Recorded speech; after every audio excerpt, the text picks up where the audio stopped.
Bismillahirrahmanirrahim. Assalamualaikum warahmatullahi wabarakatuh. Perkenalkan, nama saya Atika Suryani dengan NIM 200100191. Saya dari kelas 4A PAI. Baiklah, pada kesempatan ini saya akan mereview suatu buku yang berjudul Entrepreneurship. Pertama adalah teori sumber daya puncak. Hubbard memprediksi penipisan berbagai sumber daya alam. Hubbard awalnya menggunakannya untuk mengukur akhir dari sumber daya yang terbatas seperti batu bara, minyak, gas alam, dan uranium. Tetapi teori ini sekarang semakin banyak digunakan dengan sumber daya lain seperti air dan gandum. Kurva puncak berlaku untuk sumber daya apapun yang dapat dipanen lebih cepat daripada yang dapat diganti. Yang paling mengkhawatirkan adalah ukuran area di bawah kurva yang disebut dengan penemuan masa depan. Gambar ini menunjukkan bahwa teori Hubbard yang diterapkan pada cadangan minyak, sedangkan tabel ini menyoroti puncak perkiraan untuk 5 sumber daya utama. Selanjutnya adalah resiko dan peluang iklim. Pengusaha abad ke-21 sekarang harus mengevaluasi resiko spesifik dan dampak ekonomi dari kegiatan mereka. Siapa yang paling beresiko terhadap perubahan iklim?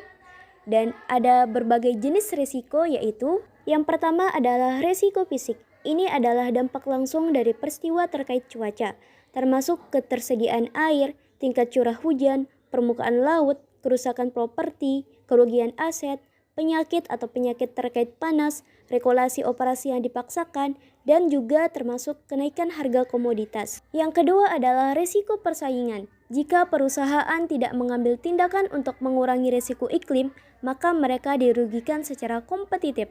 Hal ini dapat menyebabkan peningkatan biaya produksi yang disebabkan oleh teknologi usang, dan karena itu akan menyebabkan mengurangi keuntungan. Yang ketiga adalah risiko peraturan. Perubahan iklim semakin dilihat oleh pemerintah dan masyarakat sebagai kegagalan pasar yang serius dan hanya dapat diperbaiki melalui peraturan dan intervensi pemerintah.